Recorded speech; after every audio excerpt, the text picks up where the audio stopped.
of the Batavia around that area today. That's good. Casey, did you break away to watch the San Francisco game? Yes, it is. Yeah. They were a little scary for a while. I was, they were playing cards at halftime. Okay. Analyze playing the game and stuff. We're all playing. I didn't see what started the second half. And stuff was the first one back there. Right, exactly. And I threw the cards and I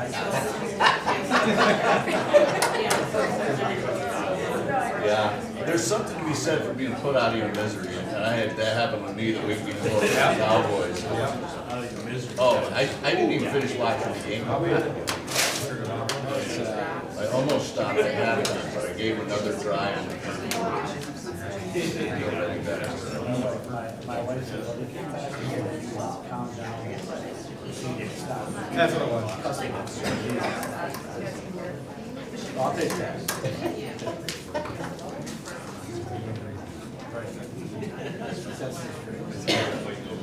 All right, I've got 6:30, so I'm going to call this to order. Our first piece of business is a public hearing on the budget. Yes, and as we mentioned the last couple of meetings, this is the time of year when we get into our budget discussions, and in this case for the 24-25 years. So what we want to do tonight is just lay out the process, things that we're considering as we build the budget for you. Feel free to ask questions along the way, and we also have a spot at the end for any questions that you might have. So this is something that we have developed over time. We used to live and die with the governor's proposals coming out of Albany. And about the only thing that did for us was help us to understand that things are going to change between now and the time that our final budget runs are completed. So what we try to do is gather and then disseminate facts about the budget as we're sure that they're about as solid as they can be. We don't want to create a lot of great feelings or poor feelings by trying to guess. And so we don't want to create stress that we don't need to. We'll present information as we have it. We'll work closely with the Budget and Finance Committee to create some budget models that the full board can consider. But it'll be based on information that we get from the New York State Division of Budget, from the governor's office, and the New York State Legislature. So that really is how we always want to start it, because you may hear information in the community, in the public, in the press, but we are going to tell you what we know only when we know that it's fact. We're not going to try to predict. And that's worked out real well for us over time. Michael?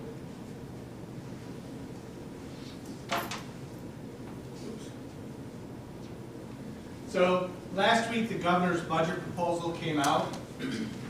She's proposing $35 billion in total aid to the districts. With this, $825 million, 204% increase in total. The plan that she put out claims to make that this is an inflationary increase, but the way their inflationary rate is calculated, it's well less than the current rate of inflation. And for those of you who have gone to the supermarket lately, it's not only the rate of inflation, but it's the cost of goods, the cost of services, that also figure into when we create a budget for you going forward. So looking at that, $507 million of the increase is in foundation aid. Based on the state formula, a big piece of that is the number of students that you have in the district. Another part they have taken into account is what's called a combined wealth ratio. So that looks at the poverty level in your district, or we put out there free and reduced lunch rates, along with the total wealth of the community. In looking at that, they weight that between 1 to 10. And again, 1 being the least amount of need, 10 being the highest. Believe it or not, Homer has fallen right around 5. What that meant for us previously is when they restored foundation aid, because they hadn't fully run the formulas in the state. Last year they did, and we received a sizable increase in foundation aid. So everything that we hadn't received in years past, they finally made us whole. So looking at that going forward, this $825 million is spread out across districts throughout the state. So you're looking at 700 school districts that are going to share this amount. When you break it down, some districts, when we looked at the aid runs, had received a positive percentage, in which we did. Some districts received a negative percentage. So when you look at that, some districts received a negative percentage or negative amount for their state aid. One district close by had a negative $600,000 in aid. Now when you look at a district like that, in order to raise 1% on their taxes, 1% raises about $30,000. So in looking at just making up that money, that difference of aid from year to year is monumental. So in looking at this, for those of you who have been on the board in years past, and for those of you who are new in the past, under Cuomo, Governor Cuomo, the governor would put out an aid figure and it would be low, especially in an election year. And then what would happen is the legislature would then come in and boost that amount. So you had the governor's proposal was low, people were able to come in and boost that number up. We don't know if that's going to happen this year. That's, again, we're not sure what they're going to do. One of the pieces of this as well that's being talked about, so I talked about that formula, foundation aid. Another part on the street right now is saying that we're going to do away with that formula. We've funded it fully. We're going to look at it differently. They may look at just funding on a per pupil basis, which again would be okay to some districts, it would be detrimental to others. And right now we kind of fall in the middle of that still. Any questions on this slide? What would be the reason for the negative? Like you compared some other school districts that had negative. Because what has happened is their enrollment has dropped.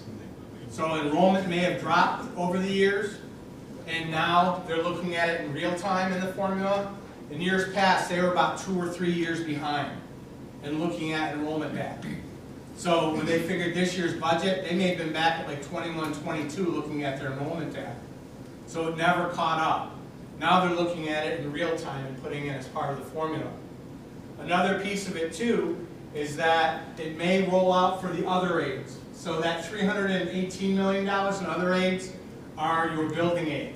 So projects may have come off. In our aid, we had a project that's going to come off the books. When our payment comes off the books, the aid that goes along with that comes off the books. That would look like a reduction to us, an aid. But really, it's a reduction based on the fact that the cost is coming off as well. So, in different parts, again, your high cost aid for special ed students may change from year to year.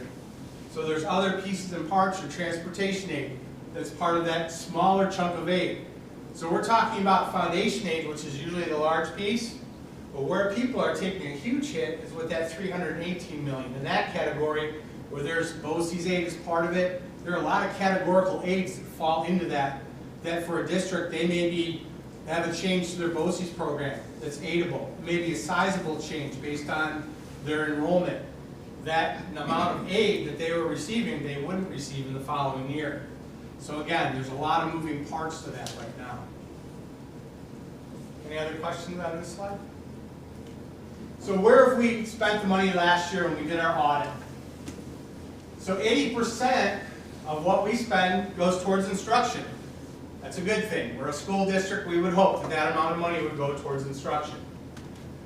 Not trying to sound facetious, but when you look at that 80%, if you go online, which you can look at any district's audit from year to year, it's not something that I do in my free time, but I do go and compare with other districts, that you will see that instruction number in a lot of districts isn't that high. Another piece, general support. So we're talking food service, operations and maintenance, which would go with general support and school lunch. Pupil transport is another separated piece of that, 6%. Our debt service, or what we're paying for past projects, at 1%. So really with that distribution across the board, where we need to be as far as spending our money. That actually increased from last year. The year before it was at 79%. Now we're at 80%.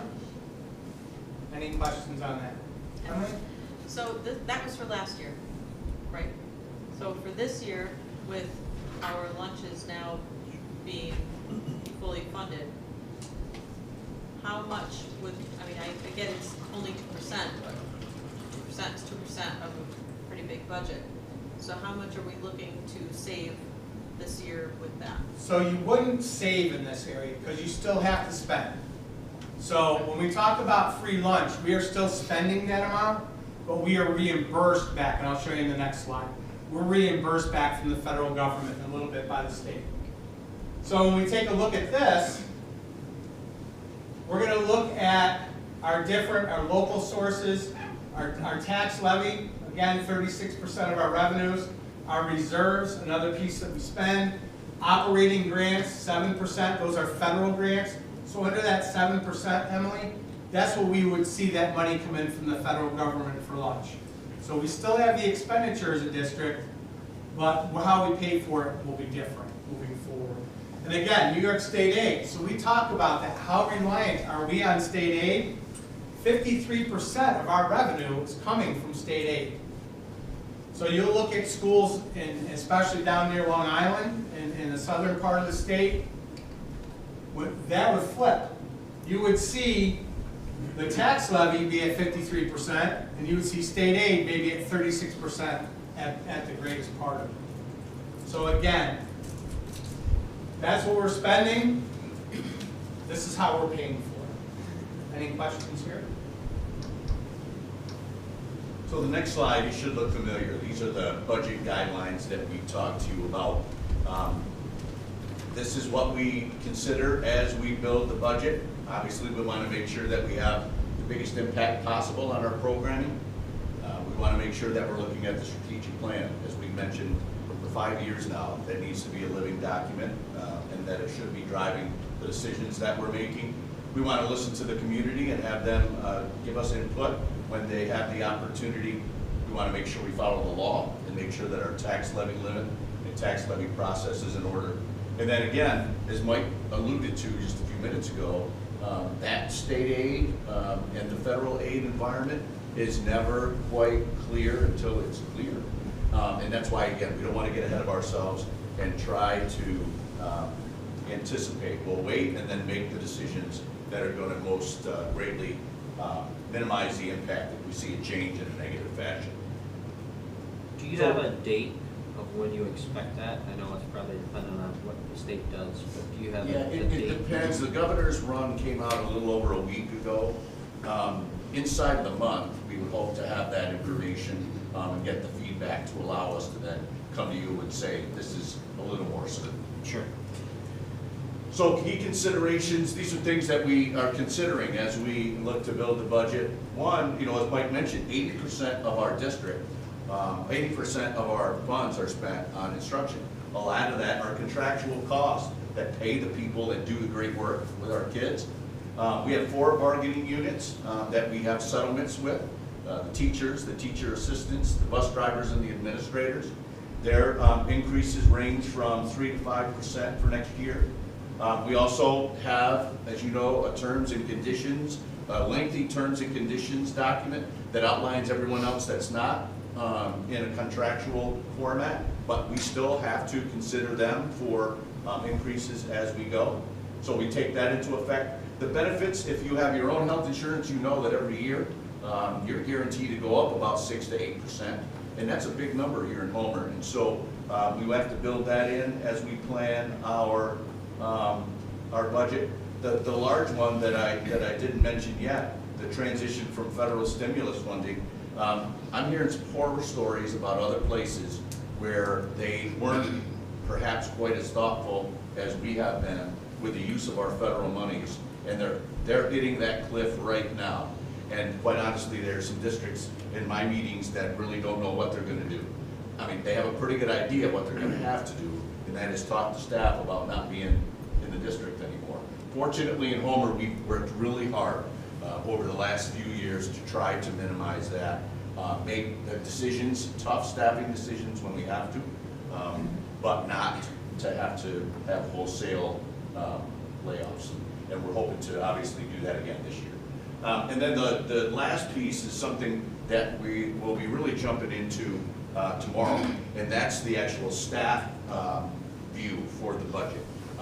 As I mentioned, a lot of our budget goes to staff, and that's what we're working with kids, and we need high quality staff to do it. But we're going to be looking hard at instructional caseloads. We're going to be looking at all the duty and building schedules to determine what do we need, what's nice to have, but what do we need in order to meet all of the needs of our kids? What we don't want to do is put a budget forward that's going to sacrifice the quality of what our kids receive. But it's not a bottomless pit. And so we're going to have conversations, and we'll be keeping you up to date with those conversations as we go through, and what some of the decisions that ultimately you will have to make after we make those recommendations to you. So questions about that portion of the presentation? I have a question.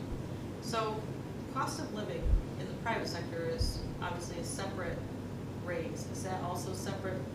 Is that in addition to their contractual raises? No, that includes that.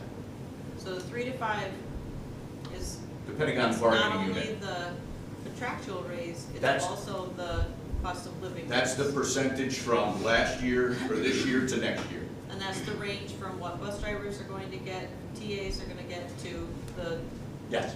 teaching staff. Yep. Okay.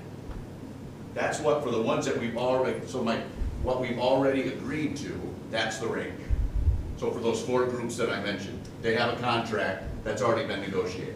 Right. My question was, I understand that's Okay, set, I appreciated being a part of that. yeah, But a cost of living like this right, year was one not, of those. that includes that.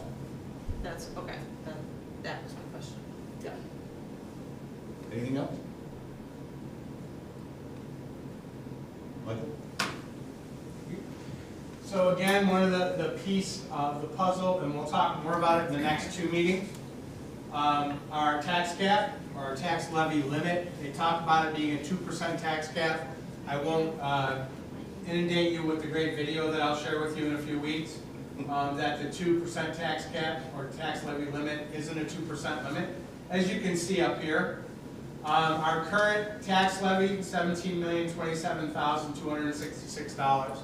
That has not changed for the last 3 years. Tax levy limit for 23-24, what we're currently looking at is 4.03%, or $733,312. Looking at the tax levy limit, again, the formula that we use to put everything together, this is an estimate. You will vote at the second meeting in February on the actual tax levy limit. This does not, for those of you who have not seen this before, this is not what you're guaranteeing to go out and tax at.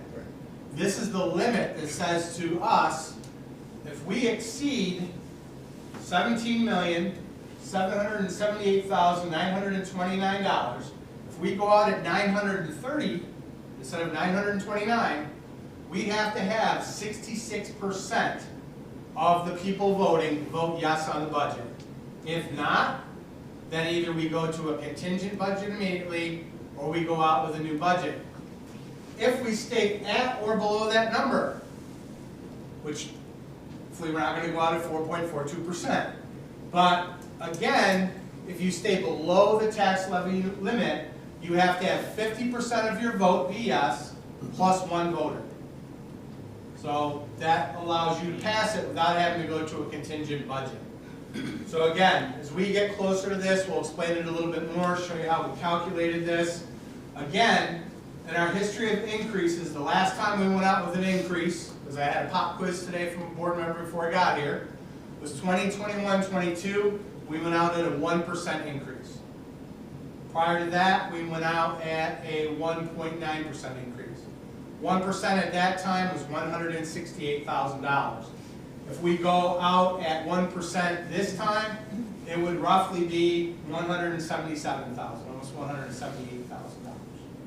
So just to kind of give you an idea of what that would look like as far as percentages that we've gone out at. If you look at the last 10 years, on average, we have gone out at less than 1%. If you look at every year that what we've taxed, we've gone out at less than 1% over 10 years. And to look at that again, we went out 5 times, 5 years at 0%. And again, part of that was foundation aid coming back in, part of that was the federal stimulus, part of that was just adjustments where we were budget bonds, just to kind of give you the background. Any questions on this slide? Any questions in general? Yeah, I had a question earlier. So when we're talking about, you know, your earlier slides, you're talking about district based off the students in the district. Is there any good or bad things we don't have a lot of tuition students, like, but we have folks that are already grandfathered in. Does that help or hurt us? So when you look at tuition students, so students who are coming to the district who are not residents, what you're looking at, and we use this base figure, so we have students who go to Truxton Charter School. Our charter school tuition to send a child from the district there is just under $13,000. So if you use that cost, because that's what they're determining the tuition cost would be. If you look at that cost, we don't receive state aid on that child. We also don't account for anything federally for that child. So to make up that difference in money, you're looking at taxpayer money paying that full bill for that child that comes from out of district. Any student that's not a resident student, a tuition student, the taxpayer needs to make up the difference because you don't receive any state aid for that student. So one of the things that we will talk about as part of the process, if you remember last year, I asked us to put a hold on allowing new tuition students for this school year. Right. We'll need to consider that again because it's a year-to-year decision. One of the things, though, that we will want to talk about is the amount that we have charged in the past. We've used the state formula in the past, and it's a very small number that we're asking out of district families to pay for their child to go here. And I'll tip my hand a little bit. If we decide as a group that we want to have tuition students again, we're going to recommend that we charge more than we have. We've only charged, what, $1,100 or so. $1,200 for elementary, and then secondary is $8,000. Yeah, and again, $8,000 is closer to where we should be, but $1,000 is not even close. What's the percentage of kids we currently have in the district that are not living in the district? Do we have a number? It's a much smaller. 7 tuition right now, and Yeah, it's under Well, 10. but contractually, we have 52 staff members Yes. just Right. who live outside. As part of the contractual agreements, we have staff that can bring them here for no tuition. Right. That's been in place for years. Any other questions? When's the status released on the renewing of the charter school? Well, Is that we had decision anticipated a meeting in December when the Board of Trustees at SUNY were going to vote on it. They did not. They did vote on a bank of schools in their January meeting. All of those schools, Truxton wasn't on it, but all of those schools, in looking at their rating when they had their visitations by the Charter School Institute, they were all very high. They were all rated very highly. Truxton Academy was not.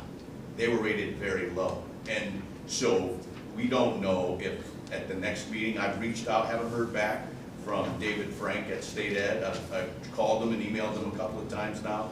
He understands our concerns. I would hope he would at least let us know if they're going to be on the February meeting, but it's going to be soon because their application for their original charter runs out in June. So in order to remain open next school year, they'll need to get that extension, that 5-year extension that they're applying for. Is there any chance we know how many of our children go there? We have a little over 22, 23 students there now at about a $500,000 cost to the district per year. So it's not a small expense. Any other questions? All right, so we're off and running. We'll continue this conversation next time. All right. Thank you. Thank you. We do not have this end of the meeting executive session. We'll do one at the end. So now if we can stand for the pledge of allegiance. I pledge allegiance to the flag of the United States of America and to the republic for which it stands, one nation, under God, indivisible, with liberty and justice for all.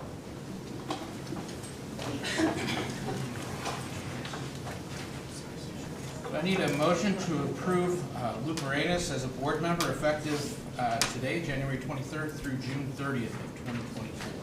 So moved. Second. Any questions or comments? All right, all those in favor? Aye. Opposed? Abstentions? All right, Luke. Welcome back. We just keep dragging you back in. Just when I thought I was out. That's right. They pulled me back in. Hi, folks. Welcome back. Thank you. Yep, Kelly's gonna do the oath here. Get settled down, I'll read your oath. Lay it on me. We've done this a time or two, haven't we? All right, Luke. I do solemnly swear that I will support the Constitution of the United States and the Constitution of the State of New York, and that I will faithfully discharge the duties of the office of Board of Education member according to the best of my ability. So if you would just I do so swear. there you go. Thank you. All right. Welcome back. Thanks. So that then moves us to the approval of minutes. I need a motion to approve the minutes of the 1/9/24 regular meeting. So move. Questions, comments? Those changes were, okay, correct. Yep, right after you got off the phone with you. Figured as much. Thank you. Yeah. All those in favor? Aye. Opposed? Abstentions? I will abstain unless you need my vote. I think we're okay. All right. I really don't have any comments. I thought about making something up, but I just don't have anything to say. All right. I make things up all the time. Well, So the first thing I'd like to do is welcome Luke back. Thank him for coming back and helping us out especially as we get into the budget season. A long history of being on budget and finance and having a real good mind for the budget process. So thanks, Luke. So we fought 15 years to get him to run the formula once, and then they quit. Exactly. That's exactly right. Yep. Or they're trying to, that's for sure. The other thing I wanted to talk about, as you know, we've been trying to formalize a Board of Ed classroom visit procedure so that we can begin to have board members going in and seeing the wonderful things going on in our district building. And last time, Jeff had shared the document that had been created from meeting number 1, which were basically the protocol for how it would work.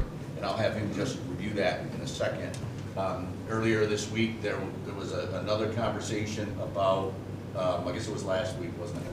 Last week, there was another conversation about how do we best communicate that out to the staff so everyone has an understanding of what it is and what it's not. And so I'll have Jeff share that as well. But then I want to make sure we have an opportunity to get some questions answered if there are any about any of the facets of this. Is there anything that group might have missed when they, or didn't consider when they were having the conversations? So we'll do that after Jeff shares what we came up with. Perfect. So we met on the 16th, as Tom said, the work group had met originally on the 4th. Thank Doug, Pascal, and Kara for working on that with us, with your teachers. Thank you. But just to review, the protocol is that school board members, of course, we want to encourage visits to classrooms or other district facilities upon invitation of the staff member. That's the first part of the protocol. At that point, the board member will contact the building principal to schedule any planned visitation or visitations. The board member will sign in the main office on the day of the visit and follow all visitor protocols which are outlined in board policy 3210 for board members. The group came up with the idea that the board member will provide a verbal report of the visit at the next regularly scheduled board meeting as a celebration. And then the board member will positively find a way to follow up with the staff member to make them feel good about the visit, feel good about what they're doing. Anytime we can celebrate teaching and learning, I think a letter from a board member or a card from a board member really would go a long way to make people feel good about the work that they're doing, because teaching, as we know, is not easy. So that's the kind of the 5 bullet points of the protocol.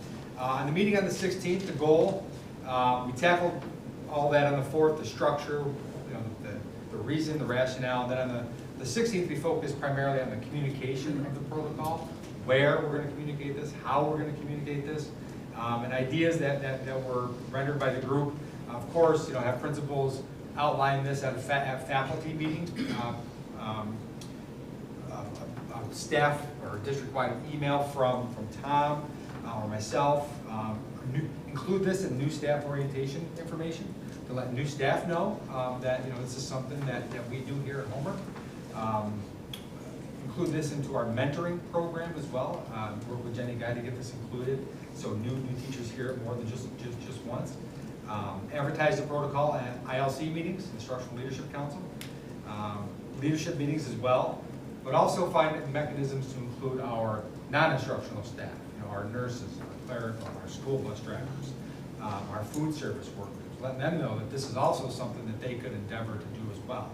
And then work with our PR team, Kevin Weinheimer, to kind of put together an advertisement of sorts that we could run periodically throughout the district, so people can maintain an awareness of this protocol.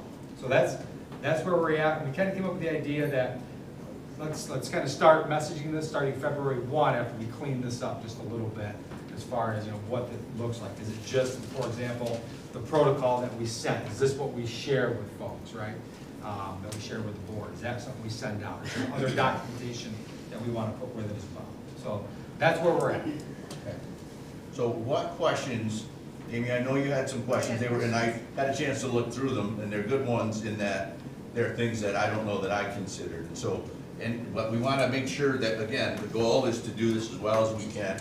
And so we want to make sure that we've thought of as much as we can, So I want to try to head off any disappointment that the staff is like looking for someone to come, and we all work.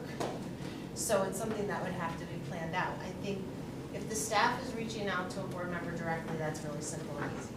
But what if it's a staff that doesn't know the board? And what if they have something they want to showcase, or they want to bring in a board as a guest speaker? So I think there's got to be some type of system that we can put in, like on Parent Square, the teachers send out like a sign-up list where you like sign up for a party or something.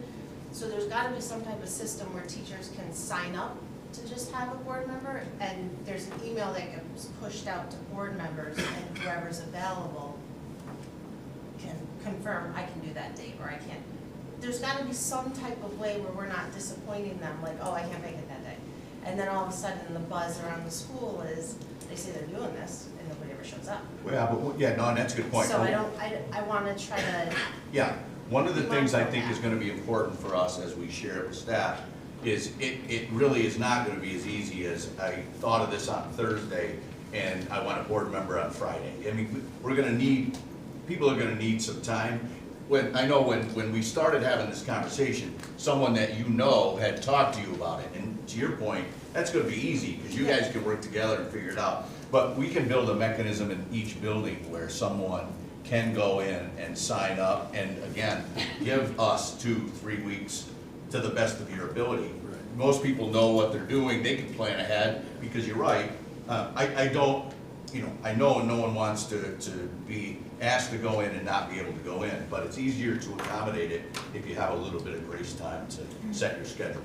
But I don't think it should default to principals to have to do the busy work of who's available, this person wants someone this time, like, that takes time. No. So I don't want that to become like another job. I think there's a way, I think there's a program or an electronic, Josh, help me out, that we can do this. I'm sure we can come up with something. But there's gotta be a way that you go in and then it gets pushed out. Yeah. And then it can just say confirmed, or you sign up so that everybody sees, oh, this spot is taken. Yeah, I think. I would like it to be organized in that fashion before we tell staff. Yeah, I think we will have to build the organizational piece depending upon the volume of what we get. I think initially, I've gotta admit, I don't anticipate that 40 people are going to run and say, please come into my classroom. I think it's gonna be a manageable number. I think the key is to make it understandable for them, give us some time, give us some lead time, and a mechanism in each building that doesn't involve them going to Steph's office or Kara's office, but a digital option, but it could be a Google Doc for that matter, and that comes to my office and then I flash it out to you folks. I think until we get to a critical mass, I feel comfortable with thinking that we can handle that in our office, Kelly and I. At least to start. If we do get inundated, maybe we need to, instead of having it come to us, it go right to you, but my guess is. Well, I don't think it's wrong if it goes to you first, but Like signing up we for should parent conferences minimize, or something. we should minimize what we're asking people to do for the participation. Like, I don't want it to have a negative twist, because it's supposed to be such a positive thing. Yes. If it becomes busy work, that's annoying. Yeah, And and I don't think they have the extra time for that. No, and I agree, but I don't think if we create a Google Doc that has the ability for a staff member to go access that Google Doc and write in the time frame and, what it is they want someone to come and see, if they have a specific board member to include that doesn't take very long, and I don't necessarily believe the building principals have to be involved at all. So but I think that's, again, I think if we start with that, see how it goes, and again, if we get to a point where we're have too much going on, maybe we need to tweak it a bit, but I think if we did it that way to start, we should be good. So, I think you mentioned, and we all work, you mentioned the lead time. I think the biggest thing is gonna be, we have the lead time and we know of events that are coming. We should be able to not leave anybody hanging, like as far as having Yeah. somebody that wanna come. That's gonna be the biggest need, Yep. in my opinion. Yeah. Sorry, I didn't mean to. no, you're fine. So I'm just, if you could just help clarify for me, how are we going to know when it's available for us to sign up? Or how would we know that, somebody's put something on the Google Doc that we We should can sign up notify for? it from our office. So every time somebody adds something, you're gonna push out an email to us saying, hey, so-and-so, Unless, because one of the things I wouldn't expect you folks to do is every day go in and check that document. So I think we can tell you, go in and look, like on or a weekly especially, basis or something, give us Yeah. an update? yeah, and it can be a doc that you have access to, so you can just go in and look at it. I mean, you can look at it more often if you want to, but just know that at least initially, Kelly and I will notify you, especially if it's specific to Jessica, for instance. We'd reach out to Jessica directly and say, Jessica, go in and check the doc, somebody wants to, see if you can come in. Text them all or something. Yeah, yep. Or you go with your weekly update, Say again? with your weekly update. Yeah? You can just be attached to that email that I send you. Yeah, that's easy. Probably requires somebody smarter than me, like a high school student, but I think you can set a notification on like a Google sheet, that if something changes, it will give you a notice that something has changed in that sheet. Right. So that may be a solution to having to not have to check all the time, but again, I would need somebody Yeah, to to prompt you. show me how to do that, but. Okay. Thank you. Me too. Any other questions that folks have? Probably, I just can't think No. of Anything No, else? I'm good, thank you. Okay, very good. I'm excited about it. I think it's gonna be great. All right, so we'll move forward with trying to get the communication piece rolling, and then we'll kick it off. All right, thank you. That's what I have. All right, so we'll move on to our motion to approve our report from the Committee on Preschool Special Education. So moved. Questions or comments for Mr. Moore?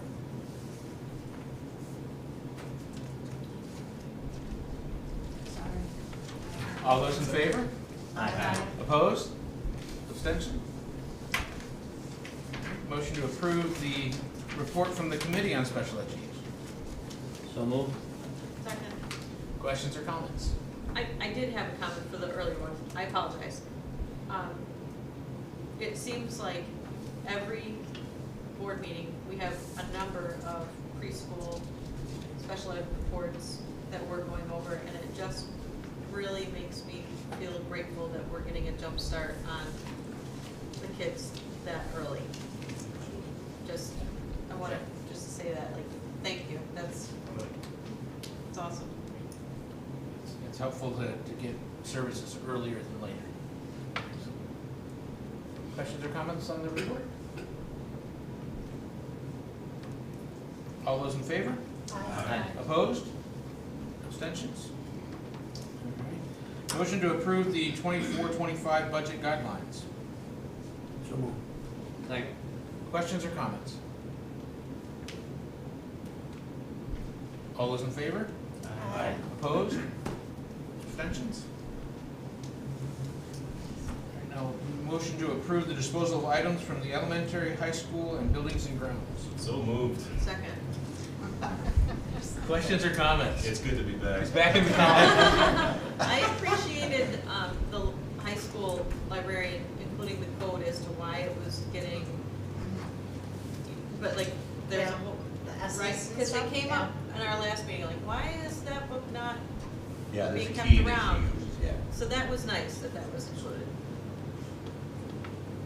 Further questions or comments? I'm gonna, is it safe to assume the musty is because of age, not because of the No, those are, that's structural an issue? acronym. Yeah, the bottom So, shows like. yeah, Oh, so that's what I was referring to, so like the M stands for something, the U stands for another S, like it's been replaced with My a bad. I updated thought you were copy. talking about the S after musty, there was like an S. So then that's the code that they're using of the My musty. bad. Yes, I know. Other That's actually what questions? caught my attention, I was like, why are we? Questions, comments? All those in favor? Aye. Opposed? Abstentions? All right, motion to approve personnel as recommended by the superintendent. So moved. Second. Questions or comments? All those in favor? Aye. Opposed? Abstentions? I think that moves us to informational items. It does. We have a number of fundraising updates. We have the Science Club from the junior high school doing their annual bottle drive. We've got Varsity Club with fundraising update for you. At the high school, we've got the Ionian selling ads. We've got Class of 2024 with a ever popular chicken barbecue and bottle drive. And the Environmental Club selling plants. So plenty of fundraising updates for you there. Excellent. Now have an opportunity for public comments. I didn't see anybody before signed up, but if we missed that one and you're here and you want to make a public comment, this is the time to do so. We're empty. Someday. Someday. Careful what you wish for. No news is good news. I don't believe we have any board committee reports, but we do have a handful, a trio, if you will, of district committee reports. We do. We have the Professional Learning Committee that helps us plan our staff development. Yep. Mr. Ebner has an update. We met on January 11th. We are well on our way for having a finalized agenda for March. In the morning, we will welcome back Julie Costin and Christy Franzak from Inclusive Schooling to continue our learning around differentiated instruction. They'll be working in the afternoon directly with our teaching assistants, helping them continue to hone their skills to support our inclusionary practices in our district. And then in the afternoon, so far, we're up to about 12 staff members who will be hosting and facilitating learning sessions for their colleagues, interminced with grade level meetings and department meetings in the afternoon. So we're, like I said, well on our way there. We'll have one more meeting between now and March 15th to approve the agenda. We'll move that on to ILC and we'll be ready to go, getting that out early next month. We're moving. But we're grateful. We have 12 teachers and other staff that want to teach their colleagues something they do well. And again, that takes a lot of courage. It's a big risk. Teaching students is one thing, but teaching adults is another. It really takes a special person to do it. So we're thankful to certainly be working in a district like that. The second meeting, we had a student engagement task force meeting on the 10th. What we did is,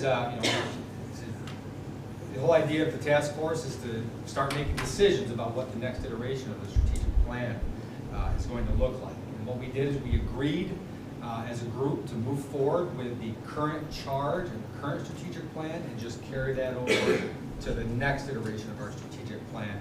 And there's really three parts to the charge. One, all learners are meaningfully engaged in classroom learning. That's something we're going to focus on in the next plan. 2, all learners have opportunities to participate in out-of-school activities, co-curricular, extracurricular, all of them. And we tweaked the 3rd one to include all learners have voice and choice in their learning and student life. As a committee, we felt that those 3 areas were worth pursuing and putting all of our money in the middle of the table to hedge our bets on. This is how we're going to continue to enhance student learning in the Homer Central School District. Our next meeting is the 30th. We plan to finalize our focus group questions, and we hope our plan is to finalize the timeline for focus groups at that meeting as well. Thank you. Any questions? Chris, you had the last word on the groups that have met. Both of us. It's just You one- and it's Aaron. an effort, Aaron and I. We actually just met about an hour and a half ago. Similarly, part of what we did was we took a look at the data that we have collected so far through the surveys and whatnot over the past 4 years to see, one, what does it tell us about kind of how things have progressed? And then also, we just had some general conversation about the data itself and whether or not we found that to be helpful, or if in the future, as we're planning for upcoming things, if there may be other types of data that we also want to consider as part of really trying to look at how successful are we being in some of these areas. So had some discussion surrounding data review and also projecting forward some things to consider as we develop the plan. We also then, in addition to the other committees, are working with them on continuing to develop the information and questions for our focus groups and our additional staff and community members in terms of not how we're going to collect that information, what's going to be important to focusing the work of the social emotional task force for the next 5 years. So work through some review of what other groups came up with, talked about some possible additions on our end, and we're going to be collecting some information from the remainder of the group going forward as well, so that we can combo that with the other 2 task forces. Questions for Chris or Aaron? I did the presentation, so questions are rare. Thank you, guys. Appreciate it. All right, I think we're on to board member activities.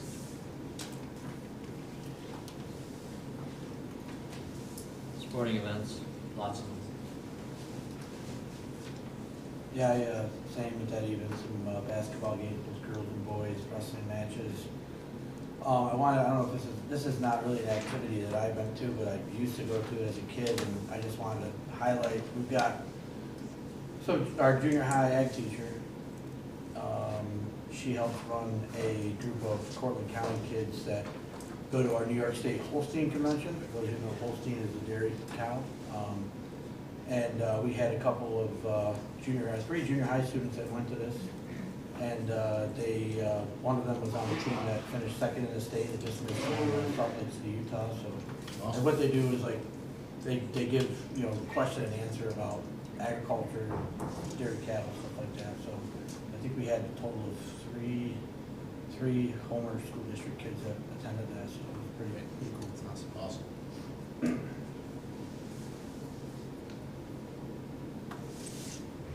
Upcoming events? Yes, I wanted to remind folks that we have a shortened instructional day this Friday, end of the first semester already. So the students will be dismissed early, and our staff will continue working in the afternoon. And then we have a junior high musical coming up soon, 2 nights showing, 4:30 on the 8th, which is a Thursday afternoon, and then a 7 o'clock showing on Friday the 9th. So plenty to see. And then this weekend, Winterfest here at home.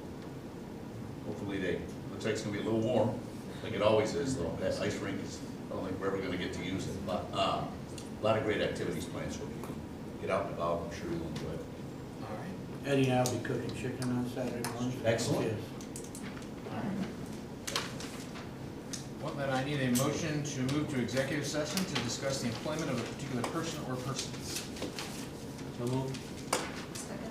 All those in favor? Thank you, everybody. Remember the drill? I'm sorry. Oh, I still get to do that? Sweet. It's like I never left. You haven't been able to do it since you left. Yeah. She said to stay till the end. Yeah, we're gonna stay right here. I'm gonna kick all you guys out. We'll stay right here.